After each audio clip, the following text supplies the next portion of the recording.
brought to you by New York Parrot TV, the voice for humanity. Hi, welcome to the Parrot TV show, The American Foreign Policy. I have Carlo Parcelli with me today, and we're going to be hosting the show. And this is our pilot series right now. We're just seeing what you guys think of the American foreign policy. We'll be exploring the various outlets and intersections of history and how America has basically interacted with the world since its inception. So, without further ado, we'll introduce ourselves and our perspectives and presentations. So, Carlo, tell us a little bit about yourself and your personal involvement or perspective regarding American history and foreign policy. Yeah, I'm from the Washington, D.C. area, born and raised here, and I'm primarily known as a poet. However, I've participated in a community access television program dealing with alternative news in the 1980s primarily, and I also had a blog that was a parody of U.S. foreign policy for several years. And I've also walked around with a camera when the cameras were very heavy and taped demonstrations and here in D.C. To turn over to guerrilla groups in El Salvador, Nicaragua, it's the Sandinista kind of guerrilla group, not the Contras, and places in South America. We work primarily with South American groups and also very much with CISPAS, the Committee in Solidarity with the People of El Salvador.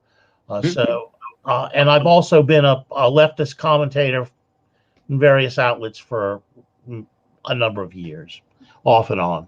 So that's my perspective. Far left. Okay, so it might be interesting because I'm more of a libertarian anarchist myself. I have we'll probably can have some consensus here and there, but it'd be interesting to see what kind of disagreements and agreements we may have regarding foreign policy and America in general and some of the interactions we've had in the past. We'll probably agree quite a bit, actually. I think. Yeah, when you say libertarian, I think of Rand Paul, and obviously his position of anti-establishment libertarian and backing L. The imperial notion of U.S. foreign policy is very much in the air with him.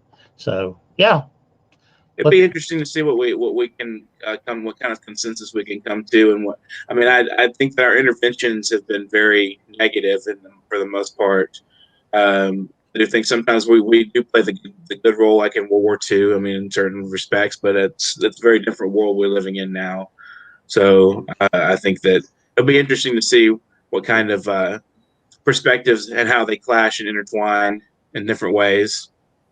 Yeah, I watched that short film that Mutiu sent along, and of course it was like maybe geared for your middle school student, and it was basically a whitewash. Yeah, right. Very. Let me put it this way: if I were a teacher in that middle school, I would have started there with Major General Smedley Butler and his quote before Congress in 1934, which I have right before me here. So I don't know if you're yes, I'm familiar.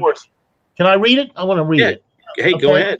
Sure. As the introduction to Smedley Butler, he was he won the Medal of Honor twice. He was a Marine general, and he came to the realization that war was basically a racket. In fact, he wrote a short book called "War's a Racket," which is available online. So, and in 1934, he was asked to testify before a congressional committee after the bonus army was driven out of Washington by people like MacArthur and Patton.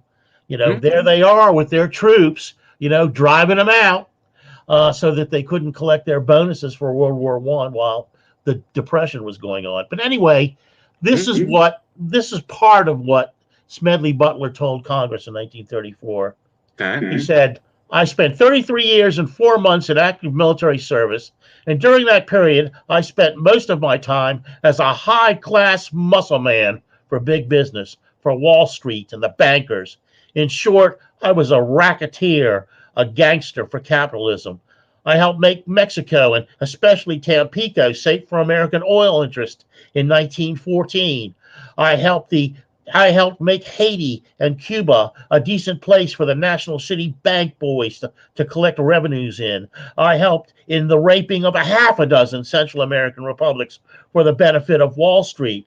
I helped purify Nicaragua for the International Banking House of Brown Brothers in 1902, 1912. Brown Brothers being an earlier form of Kellogg Brown and Root.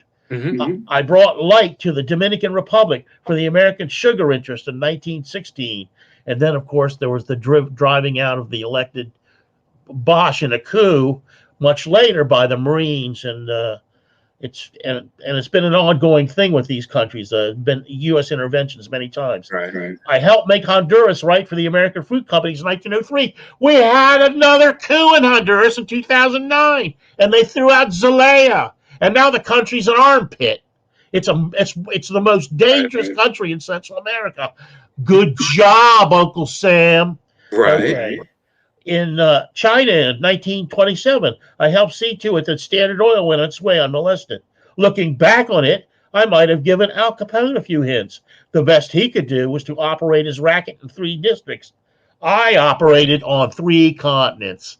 That pretty much sums up U.S. foreign policy for me. Right, from the guy who was executing it, so to speak. Now, I wonder, this is a question, I mean, it's hard to get into someone's motives, but why do you think he actually enacted this and then he turned and criticized it later on in his life? Well, obviously the routing of the bonus army turned him around. He was definitely a populist. The troops loved him. He would go around the veterans groups and he would pack auditoriums with his speeches. Now I've heard people. I'm here in Washington, so one guy expressed to me, no, he did it because he was passed over for the head position in the Marines, passed over twice. I don't really think that. I don't get the sense that Smedley Butler was that kind of guy. He got the Medal of Honor twice. He was definitely a man of the troops. There's so many stories about him. When he was stationed in France in World War I, there's stories about him actually getting down and helping unload trucks or helping get trucks out of the mud, physically going up and doing it. He just wasn't that kind of guy. And that's the kind of bullshit you get in Washington. They've always got an excuse for what's like, that's because that's their way. They're in it for the money. So they act like everybody else is in it for the money. It's that mindset. And I think the bonus army driving them out of Washington was the tipping point for him. I think it did boiling in him for years, but I think that was the one. That was the event that tipped it over for him, changed him. Interesting. Yeah, and I remember I've read several things that people have said also about the Iraq War and similar things, like generals coming out and criticizing and saying this is a mess. This is just not doing any good. And people would say, well, they just want stars. They just want points. They want to be in the spotlight now. So that's very similar criticism that's leveled against people who critique the foreign policies and the people in the insiders that come out and say, this is just a mess. This isn't working. We're not doing what we purport to do. Really, I mean, the Iraq War is a totally different story. So how does this I guess you could say framework of what we're discussing with General Butler and what he says, how does that relate to today and what's going on in Afghanistan today and in Iraq, what we did in Iraq from 2001 until recently? Well, let me adjust what you just said about the people stepping forward who see problems with these things. Afghanistan being a good example. That's not the way you get promoted. That's not the way you end up on boards of major corporations. That's not Right. the way you end up in the media on CSNBC and Fox News by doing that. You end up by playing the game for the rich. You end Right. up, Afghanistan. All right, let's get to Afghanistan.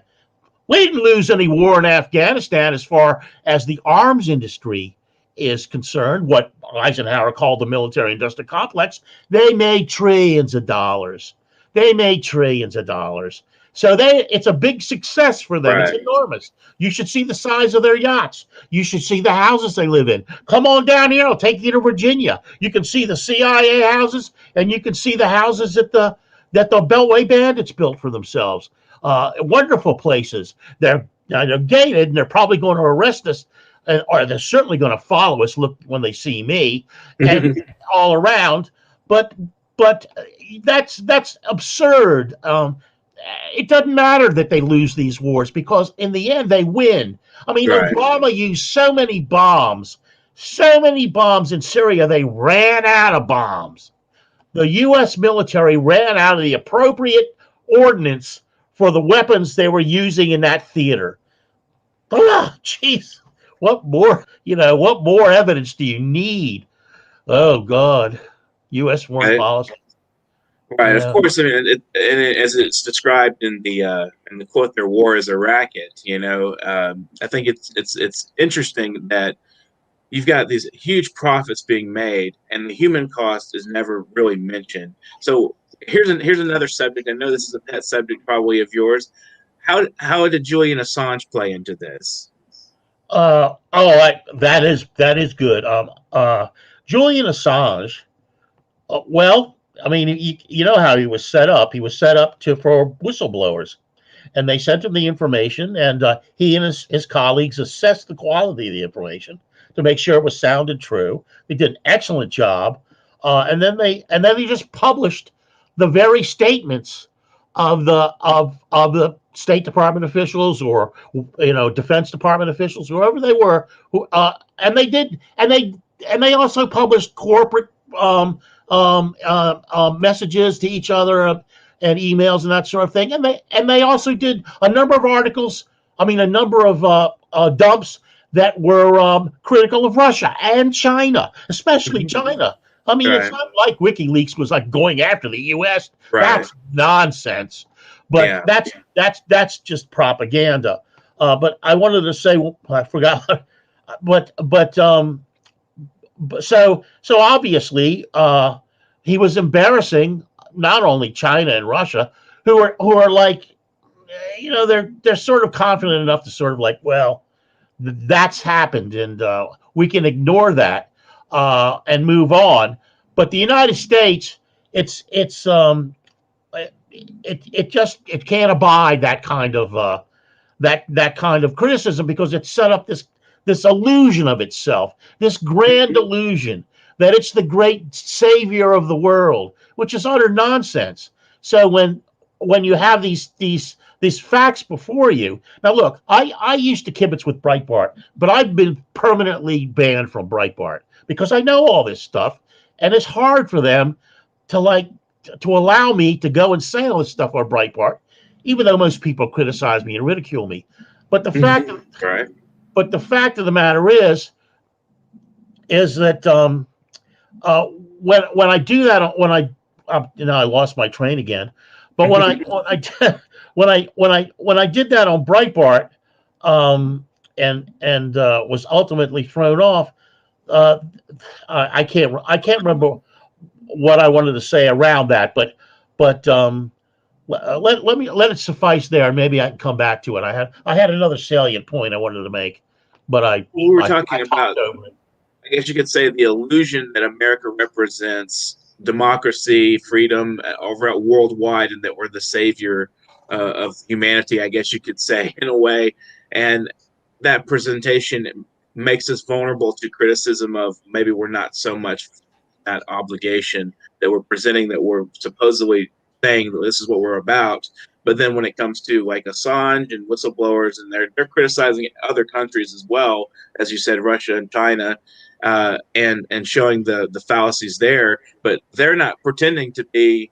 We know what Russia and China are. Their presentation to the world is what it is, and us, and we're like, what do we do? I mean, I guess that makes us vulnerable. The criticism makes us a little more, I guess, skeptical of ourselves in a way, and so we have this illusion that we've barricaded ourselves around of being the bastion of democracy or something of that nature. And so these criticisms actually, kind of, poke holes in that and make us vulnerable to as a populace, and our government makes it look stupid, basically. So I think that's where you were going with that. Well, I remember the other thing I wanted to say. When I was dealing with the Breitbart people, or I'm on the Washington Post and kibitzing with their readers, they'll come back to me and they'll go, "Oh, that's a conspiracy theory, or you're just an apologist for Putin." But I point out, no, what I sent you was a State Department memo, unredacted, unabridged, a pure raw State Department memo. In the words of your people, in the words of your representatives in the State Department or wherever else, in the Defense Department or in some corporate boardroom, wherever WikiLeaks published, it's not WikiLeaks that's saying it. They're transmitting documents, literal documents. Right. And so I go, you're idiots. This is not me saying this. This is not Julian Assange saying this. This is the guy that's sending your kid to war saying this. You fucking fool. So Right. that's what I wanted to get across. And you can't. I mean, I watched some of the Jimmy Dore stuff, and he was pointing that out in another subject area. He posted something that was from NIH, and then all these neoliberals, all these liberals jumped on him, saying, "Oh, well, you must think that that the ivermectin or whatever it's called for COVID, you're making you're making this up, the sort of thing." And he was frustrated because it was an NIH document, literal document, not him. And that's the value. And I think that's why they're particularly going after Assange, because he's getting the actual stuff. It's one thing to read an article by Matt Taibbi or Glenn Greenwald or some of the great people at the Gray Zone, Max Blumenthal, Aaron Mate, Alia Parampil, and Ed Norton. I'm not Ed Norton, Ben Norton. And you can always shrug it off. That's just Opinions. Yeah. But not when the document's there. Your only out is to be delusional and and pretend it's not an actual document. And that's, I think, is really where Assange cut very deep. And so what is potentially prosecuting him? What does that say about what can be potentially for the future of journalism? I mean, all he's really doing is reporting the truth. I mean, he's just saying what's being said and what the state doesn't want you to know. So if they were to say, okay, well, this is a war crime or whatever, this is traitorship, and prosecute him under those grounds, then what does that say about the future of journalism and specifically war journalism? I mean, you won't be able to tell the truth. Yeah, the only thing I can relate it to historically is Izzy Stone, and to a certain degree Seymour Hersh and journalists like that who just simply persevered. Now, Seymour Hersh, he's left the country. It's too hot for him around here anymore, and he's an old man. He doesn't need that. And Izzy Stone, he sailed under the radar. But the thing is that it's going to discourage a lot of people from coming forward, not only at the whistleblower level, but also at the journalistic level, because they can see what can happen to them. So Assange is one of the things he's accomplishing for the oligarchy is that he's setting an example. Look, if you go Assange's route, believe me, we're going to throw you in prison till you die. And I think that's the major, that not the major, but one of the major reasons they've gone after him. Uh, Right. let's face it, I just think that along with some of these podcasts and other publications, there are a lot more people that seem to be aware of the perspective you and I have on U.S. foreign policy. I find more and more people know who Smedley Butler is. I've been talking about Right. Smedley Butler for 50 years. Right. Right. Howard Zinn, I think, is a big, a big factor into people's raising consciousness of foreign policy and how its effects on the world. I mean, we talk about now. I mean, a lot of people are aware that the what they call the triangle, the three countries, Honduras, as you mentioned, and all the immigration coming up from there, and why they're coming up from there. I mean, we've wrecked the place. We've wrecked that entire area. Yes, we. Yeah. Sometimes when I can't sleep, I do my own version of counting sheep, and I try to recall coups that have occurred in these various countries, Mm-hmm. beginning with Mexico down through all the way to Chile and Argentina at the southern tip of Latin America.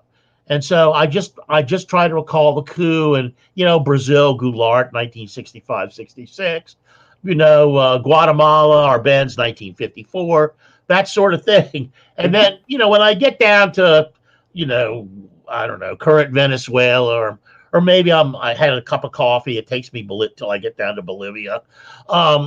I fall asleep, and it's a great way to fall asleep. Counting coup, and and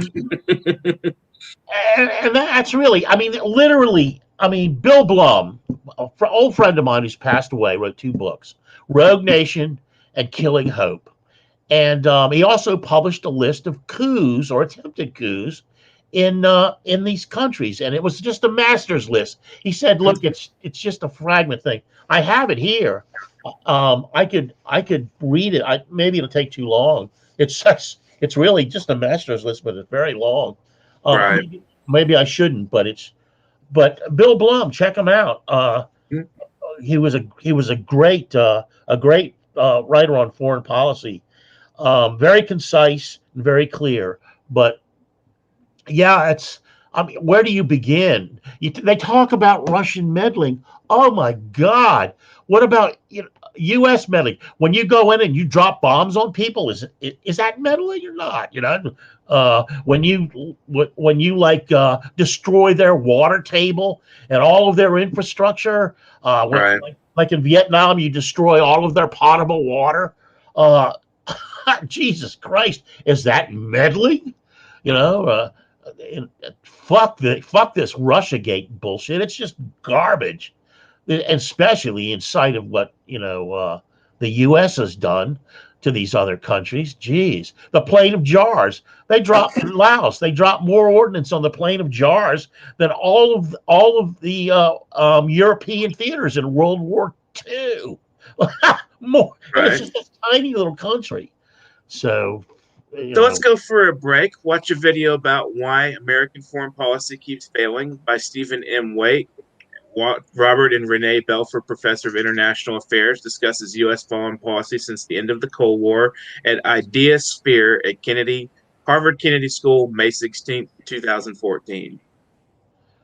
To use the words of Brent Scowcroft, who was National Security Advisor in 1992, we found ourselves perched at the pinnacle of power with the rarest opportunity to reshape the world.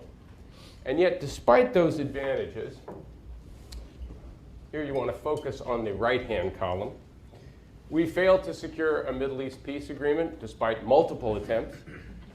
Clinton's strategy of dual containment in the Persian Gulf kept thousands of troops in the region, was one of the main reasons Al-Qaeda ultimately decided to attack us, 9/11. We responded by invading Afghanistan and then Iraq, even though Iraq had nothing to do with 9/11, and then failed to win a clear, decisive victory in either war, despite spending several $1 trillion on them. We failed to build a positive relationship with Russia over the last 20 years. We got blindsided, I would argue, by their response in Ukraine. I'm not defending it, but it appears to have been something of a surprise. Relations now worse than at any time since the Cold War. Our intervention in Libya a few years ago ended up creating a failed state there. Repeated interventions in Somalia beginning in the 1990s generally made things worse each time we've gone in. North Korea, India, and Pakistan all tested nuclear weapons in this period despite strong American opposition. The United States, as you all know, have been at odds with Iran since 1979, but we've passed up several Iranian overtures to try and improve relations and instead put enormous pressure on them to halt their nuclear program. But although we may get a deal at some point in the next year or two, it's worth remembering that Iran had 0 centrifuges operating in the year 2000, and it has 19,000 installed now and about 11,000 operating, suggesting that whatever we've been doing has not been working particularly well. We haven't completed a multilateral trade agreement since 1994, and the American response to the Arab Spring, I would argue, was haphazard at best. We helped push Mubarak out. Then a couple of years later, we welcomed the Egyptian military back in. We have an inconsistent response elsewhere.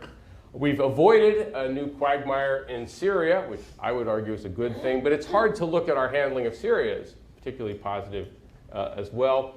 And just one more thing, by most measures, the level of freedom in the world is actually lower now, and that includes things like press freedom than it was 10 or 15 years ago. We got a big upward burst when the Soviet Union fell, but it's been going the wrong direction since then. That's an excellent analysis of some of the failures there, and specifically contemporary failures, and where we were coming from as a country in an international policy. So, what do you think of the video, Carlo? Well, I would just say that its premise is wrong. They never wanted to succeed. There was no intention of succeeding.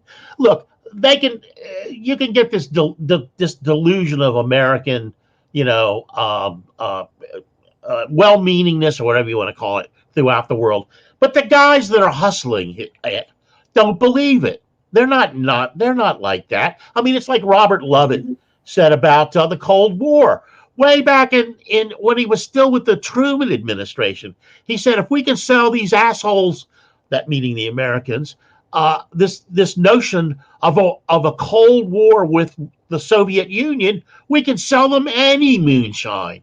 And of course, it costs, like some estimates, $40 trillion for the Cold War in the U.S. economy. So some people would go, well, yeah, well, that's a lot of jobs. But by the same token, it's also a lot of paranoia, a lot of bogus reasons for going into helpless little countries and murdering women and children at will. It's a nightmare. So the film, he pointed out all these things and all these failures, but to the people in power, they're not necessarily failures. They're richer than ever. They're more powerful than ever. Their intelligence community will work with the Mujahideen, which will morph into the Taliban and Al Qaeda. Right. But it's not their concern. They don't care who dies. The CIA, right. Come on. So it's just a kind of. I felt the same way that the idea that we had a success, that we were aiming for some sort of noble ambition, and that was, and as he mentioned, press freedom is on an all-time low. The freedoms that we're supposedly fighting for are not in the people that we're supposedly trying to, fight against are actually growing stronger. So what is the initial purpose? I mean, is it really all these things that we're talking about? Like, as Americans, as the bastion of democracy, we're fighting for democracy. It's not cutting it out. What it is it's supposed to be. What we're being told in one frame is what's being done opposite in another frame. So obviously something's amiss. Oh, I would say that they definitely are achieving what they want to achieve. As I might loosely term the phrase sociopath state. We're being run by governments are typically run by some of the murderous monsters you can imagine, and I don't think ours is really that different than a lot of other countries. Have there been any successes? Have we ever fought a war and come out on top and actually achieved an aim? I mean, would you say to a certain extent maybe fighting fascists and Hitler? Was that a noble aim, or was there an ulterior motive there? well, it's more complicated than it seems on the surface. Right, Obviously, right, the Japanese attacked because we had cut off their ability to acquire oil, which they'd had none of their own. So right. we were cutting off a lot of the trade in that region of the world on behalf of Australia, by the way, and the British Empire. Uh, so that's a complicating factor, and then of course the whole thing about Pearl Harbor itself. Documents have now come out that there had been warnings about Pearl Harbor that were Yeah, ignored. right. So on and on. And that I wanted to say something about 911 if I could Okay. remember what it was, and that is I'm not a conspiracy theorist and I don't know, but I do know that I read before 911. I read a PNAC report, the Project for the New American Century. Uh-huh. It's 88, 89 pages, and in that they said when a major catastrophe happens that can be blamed on uh, uh, uh, operatives in another country, especially in the Middle East, we can use that to exploit in a number of different ways that occurrence. So 911 happens. That's when freedoms start to deteriorate. The Right, Patriot right. Act, for one thing. Also, that's Yeah, when they ramp up the invasions. I mean, Iraq had nothing to do with 911. right, 14 of the 19 hijackers or something like that were Saudis. But the Saudis are our good buddies. We kiss them. That we're in love with them because they have oil and they give it and they sell it to us at reasonable prices. Not to us. They sell it to our wealthy oligarchs at reasonable right. prices, and then that sort of thing. So 911 was like that event that the PNAC was waiting for. Well, Mhm. cynical people will say, well, they set it up, but I have to reserve judgment on that. That's a pretty complex operation. But I Right. am one who believes that the Central Intelligence Agency was involved in the assassination of JFK. Okay, I believe that, and I live in a town where there's a lot of people have a lot of knowledge. John Judge used to be a customer of mine at the National with the assassination archives, and he would come into my store and he would end up in conversations with other people that I knew that are very thoroughly schooled in the Kennedy assassination, and I would just listen in, and then there was a lot of interesting information being passed around. So that one I believe in, but the 911, I'll reserve judgment. I don't know. All Maybe right. So, do you think there has ever been a good, I don't want to say good war, but a good noble intent on our part as the United States, as a country, and a foreign policy to ever do anybody any good? no, because the reason for going in is to steal natural resources. I Right. mean, that's the fundamental reason. There's no other reason to do it. I mean, you have to look at Venezuela now. I Hmm. mean, uh, they're just the British steal their gold. Uh, the U.S. turns over hundreds of millions of dollars to Juan Guaido, and he and his friends steal it. Now they're in $5,000 suits. Fortunately, I just read that the opposition has dropped Guaido in Venezuela, and they're going to run for elections. They're not going to boycott elections. Now, I will predict this: when the elections come, they will boycott them. They will boycott them because the U.S. State Department says boycott them. If you don't boycott them, we're cutting you off. We're not sending you any more money because Right. all of these things, they're all paid for by USAID and and the National Endowment for Democracy (NED), that are CIA front companies, and so it's the U.S. taxpayer. Whenever I see Guaido in one of those suits, I want to spit on it because that's my money. When I went down to the Venezuelan embassy when it was being held by the few brave people that were sitting in it, those people outside were all paid. They were paid protesters, supposedly, and they were all from wealthy families, and they all had big jobs, and some of them weren't even Venezuelan.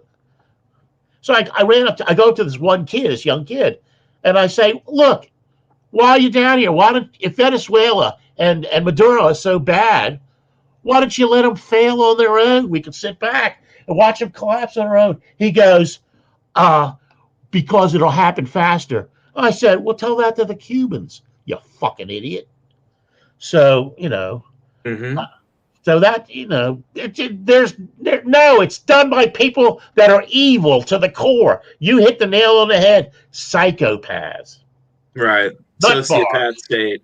Absolutely. I mean, I think the government, and I think a lot of high-ranking CEOs and that are intertwined with the state that are making all this money, there's definitely something wrong psychologically with their brains and how they. I mean, we could compare them to just, they're killers. I mean, how can you go live in a state where you're actually actively engaging in for-profit, killing people, destroying countries, robbing people of their natural resources? And we always talk about national self-determination. That's a national right, and here we are interfering in other countries' affairs and robbing them of their national self-determination, essentially. I mean, if they vote far left, or if they vote whoever they vote for, whoever they decide they want to lead them, and we decide this is a threat to our integrity as a country and our profit margins, we go in and we're told, this is a noble intention, we're going to go fight communism, and that's